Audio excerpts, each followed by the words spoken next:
আসসালামু আলাইকুম আপুরা, আপনারা সবাই কেমন আছেন? দূরে কিংবা কাছে যেসব আপুরা আমাকে দেখতে পাচ্ছেন সবাইকে জানাই অসংখ্য ধন্যবাদ।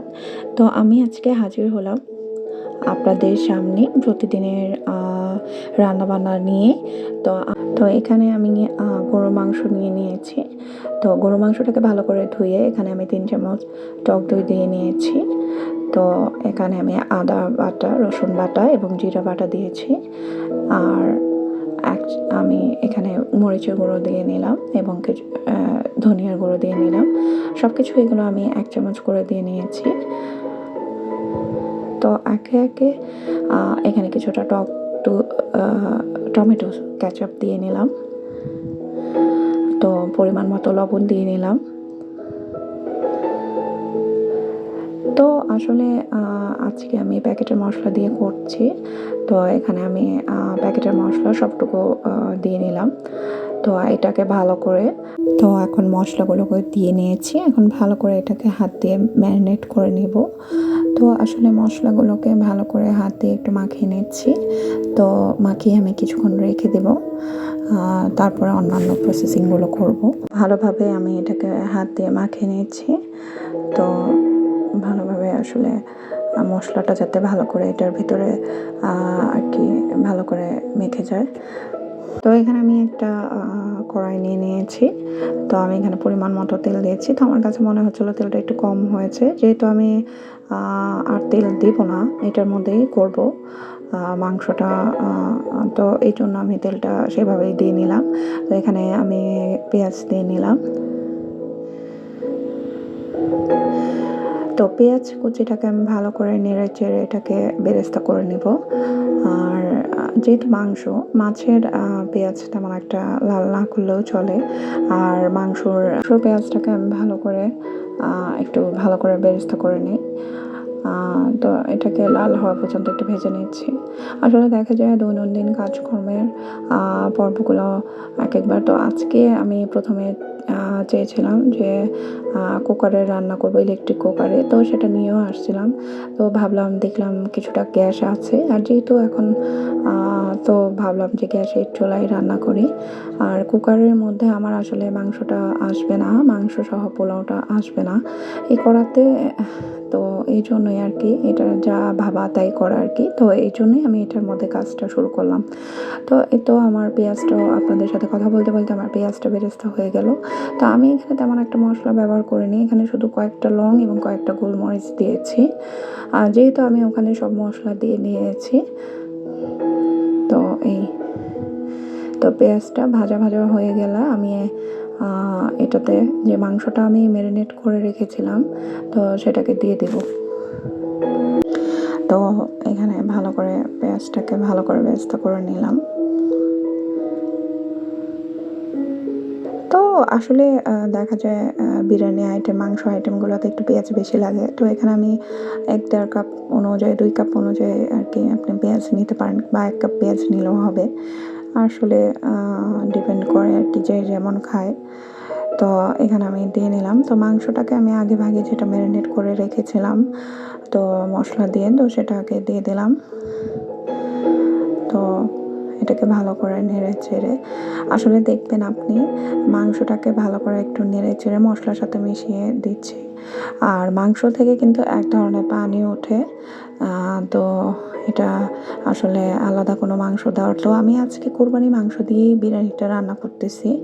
তো কোরবানি মাংস থেকেও আলহামদুলিল্লাহ অনেক ভালো লাগে বিরিয়ানি খেতে, এবং তাছাড়া মাংসটা তাড়াতাড়িও গলে যায়। তো এই যে দেখুন কতটা পানি উঠেছে। তো আমি এখন এটাকে ভালো করে আরেকবার একটু নাড়াচাড়া দিয়ে নিব। তো ভালোই পানি উঠেছে। তা আলাদা কোনো পানির প্রয়োজন নেই। তো যেহেতু বিরিয়ানিতে অনেকে আলু পছন্দ করে না, আবার অনেকে আলু খায়। তো আমি পছন্দ করি, তো এই জন্য আমি একটু আলুও দেব। তো এখানে আমি দেখতেছিলাম মাংসর মোটামুটি ঠিক আছে। খুব একটা হয়নি আর কি, এখনো পুরোপুরি গলেনি। তো আমি এখানে প্রথমে আলুটাকে ভালো করে ছিলে ধুয়ে কেটে এটার মধ্যে একটু জর্দা রং দিয়ে এটাকে সিদ্ধ দিয়ে নিয়েছি, মানে একটু দেখতে কালারফুল হওয়ার জন্য, দেখতে ভালো লাগে, আকর্ষণীয় লাগে। তো আমার কাছে ভালো লাগে বিরিয়ানি মোরগ পোলাওতে আমি যখনই আলু ব্যবহার করি, তো আলুটাকে এভাবে সুন্দর করে একটু অরেঞ্জ অরেঞ্জ কালার হয়, দেখতে ভালো লাগে। তো এখানে তেলটা হালকা কুসুম গরম হতে আমি আলুটা ছেড়ে দিয়েছি। তো আলুটা ভাজা পর্যন্ত অপেক্ষা করব। আলুটা ভাজা হয়ে গেলে তো আমি এখানে সেই আলুটাকে, আমার এতক্ষণে মাংসটাও কষে যাচ্ছে, তো একে একে করে আমি করে সকালে ঘুম থেকে উঠে অন্যান্য কাজকর্মগুলো রয়ে যায়, তো ঘর গুছিয়ে অন্যান্য কাজকর্মগুলো করে আমি রান্নার কাজটা করতে এসেছি। তো এক একবার মানে এক এক রকম সময় আসলে কাজ হয়। দেখা যায় সকালে ঘুম থেকে উঠে ঘরের অন্যান্য কাজগুলো করে আবার রান্না বাড়ার কাজগুলোও সারি। তো রান্নার কাজটা এখন একটু দেরি করেই করছি। রান্নার কাজ দেরি করার কারণ হচ্ছে যেহেতু সব কিছু আসলে প্রস্তুতি করে নিতে একটু সময় লাগে। তো আমি ওই ভাজা আলুটা এখানে মাংসর মধ্যে দিয়ে নিয়েছি, আর এখানে আমি কিছুটা ছিমি মটর আগে কালেকশন করে রেখেছিলাম ফ্রিজেতে, তো সেটাও একটু দিয়ে নিলাম। আসলে আমার কাছে ভালো লাগে ছিমি মটর।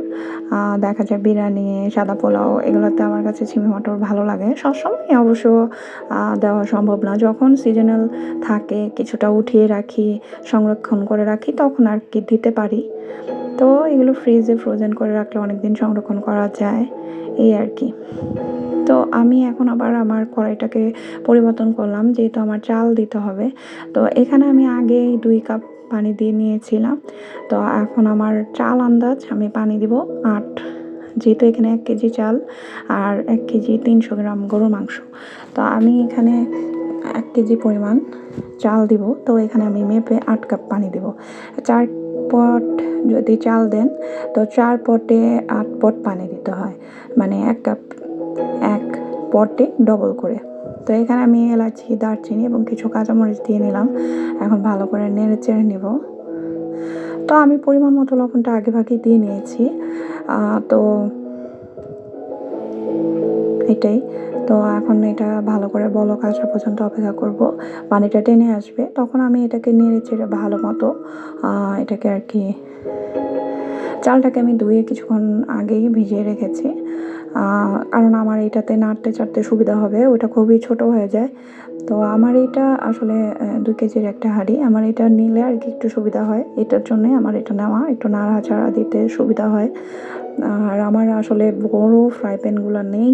আসলে বড় ফ্রাই প্যানগুলো থাকলে আরেকটু সুবিধা হতো, ননস্টিক প্যানগুলোতে রান্না করে অনেক সুবিধা হয়।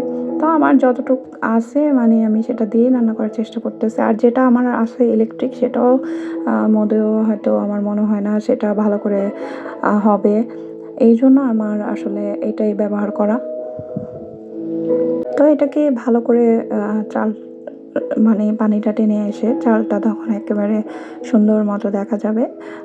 তখন ভালো করে উল্টে পাল্টে এটাকে আমি সুন্দর করে তো এটাকে আমি ভালো করে নেড়ে চেড়ে চতুর্পাশে গুছিয়ে নিলাম। তো গুছিয়ে এটাকে ভালো করে এখন টেনে আসলে আমি এটাকে সুন্দর করে একসাথে করে দমে দিয়ে দেব। তো এই তো যত আসলে আমার কাছে ঝটপট রান্না করতে ভালো লাগে। তো এটা আসলে ঝটপট রান্নায় বললেই চলে। তো এই তো আমি এখন সব প্রসেসিং করে নিয়েছি। এখন আমি এটাকে ভালো করে দমে দিব। আমি ভালো করে নেড়ে চেড়ে এটাকে মাঝখানে করে নিয়েছি। তো এখন ঢেকে দিলাম, দম হওয়া পর্যন্ত অপেক্ষা করব।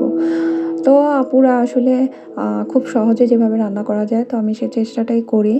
তো আপনাদের কাছে আমার ভিডিওটি যদি ভালো লাগে অবশ্যই লাইক, কমেন্ট, শেয়ার করে আমার পাশে থাকবেন, আর এবং সাবস্ক্রাইব করে আমার পাশে থাকবেন।